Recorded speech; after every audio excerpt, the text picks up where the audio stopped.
السلام علیکم۔ یہ کہانی ہے پروفیسر اور وہ، یعنی کتاب، قسط نمبر 1۔ پروفیسر، کیا آپ مجھے اپنا نام بتا سکتے ہیں؟ ڈاکٹر اویس اپنے سامنے کرسی پہ بے بس وجود کے ساتھ بیٹھے پروفیسر سے مخاطب ہوئے۔ کچھ دیر خاموش رہنے کے بعد پروفیسر ڈاکٹر اویس کی طرف دیکھتے ہوئے دھیمی آواز میں مخاطب ہوئے۔ ارحم، میرا نام ارحم۔ جی پروفیسر بولیے، آپ کا نام ارحم ہی ہے پروفیسر، کیا آپ اسے پہچانتے ہیں؟ ڈاکٹر اویس پروفیسر کو ان کی منگیتر عزیلہ کی تصویر دکھاتے ہوئے گویا ہوئے۔ تصویر دیکھتے ہی پروفیسر کی آنکھیں لال اور چہرہ زرد پڑنے لگا۔ وہ ٹانگیں زمین پہ مارتے ہوئے جیسے ڈاکٹر اویس کے ہاتھ میں موجود اس تصویر سے دور بھاگنا چاہتے تھے۔ پروفیسر کی حالت معمول کے مطابق پھر سے غیر ہوتی دیکھ کر کمرے سے باہر موجود کھڑکی سے جھانکتی عزیلہ اداس چہرے سے ڈاکٹر اویس کی طرف دیکھنے لگی۔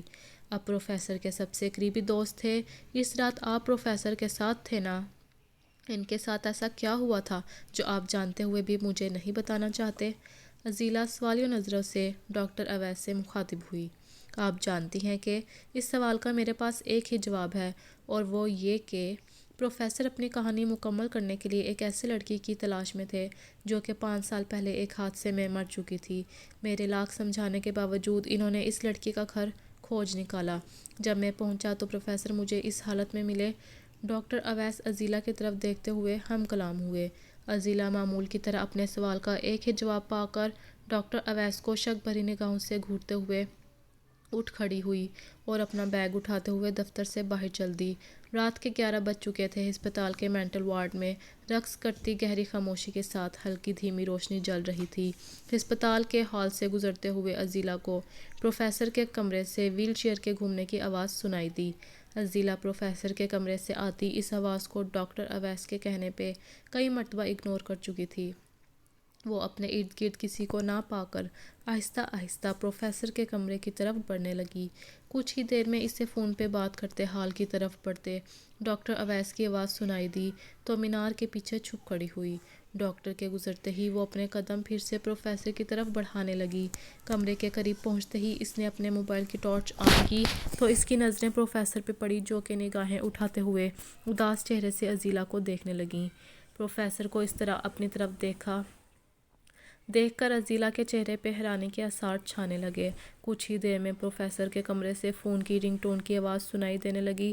پروفیسر اپنے کانپتے ہاتھوں سے وہیل چیئر کو بیڈ کے نیچے پڑے صندوق کی طرف گھمانے لگے۔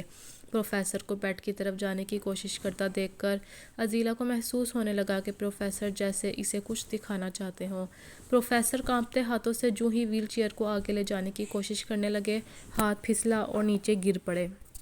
یہ دیکھتے ہی عزیلہ فوراً کھڑکی کی طرف بھاگی اور کمرے میں داخل ہوتے ہی پروفیسر کو اٹھانے کی کوشش کرنے لگی کہ پھر سے اس کی سماعتوں سے رنگ ٹون کی آواز ٹکرائی۔ عزیلہ صندوق کی طرف بڑھی اور اسے کھولتے ہوئے فون نکالا تو اس کی نظر صارم پر پڑی کہ پیچھے سے دروازہ کھلنے کی آواز سنائی دی۔ دروازے کی آواز سنتے ہی گھبراہٹ سے اس کے ہاتھ سے فون نیچے جا گرا۔ وہ بھاگتے ہوئے کھڑکی پہ لگے پردے کے پیچھے جا چھپی۔ نرس کھانا لیے اندر داخل ہوئی۔ یہ صندوق کس نے کھولا؟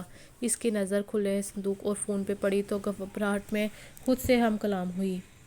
نرس نے کمرے میں ادھر ادھر نگاہیں دوڑاتے ہوئے صندوق بند کیا اور اسے اپنے پاس رکھتے ہوئے پروفیسر کو کھانا کھلانے لگی۔ نرس کو مصروف دیکھ کر عزیلہ آہستہ آہستہ کھڑکی سے باہر ہونے لگی۔ رات کے 12:30 بج چکے تھے۔ گھر پہنچتے ہی عزیلہ کے دماغ میں کئی طرح کے سوال رقص کرنے لگے۔ صارم کون ہے کہ پروفیسر ارحم مجھے کچھ بتانا چاہتے تھے؟ وہ دل ہی دل میں خود سے ہم کلام ہوئی۔ رات سوچوں میں کٹ چکی تھی۔ صبح کے 10 بج چکے تھے۔ عزیلہ کی جیسے ہی آنکھ کھلی اس نے فوراً اپنا بیگ لیا اور پروفیسر ارحم کے گھر کی طرف ہو لی۔ گھر کے قریب پہنچتے ہی وہ دروازے کی طرف بڑھی۔ دروازے کے قریب پہنچتے ہی اسے اندر سے چیزوں کے گرنے کی آوازیں سنائی دینے لگیں۔ آوازیں سنتے ہی وہ فوراً کھڑکی کی طرف بڑھی اور اندر جھانکنے لگی۔ اس کی نظر انداز کچھ تلاشے شخص پر پڑی جو کہ تیزی سے چیزیں ارد گرد اچھالے جا رہا تھا۔ دروازے سے کچھ فائلیں اور تصویریں اٹھائے ڈاکٹر اویس کو تیزی سے کار کی طرف بڑھتا دیکھ کر عزیلہ کی حیرانی میں اضافہ ہونے لگا۔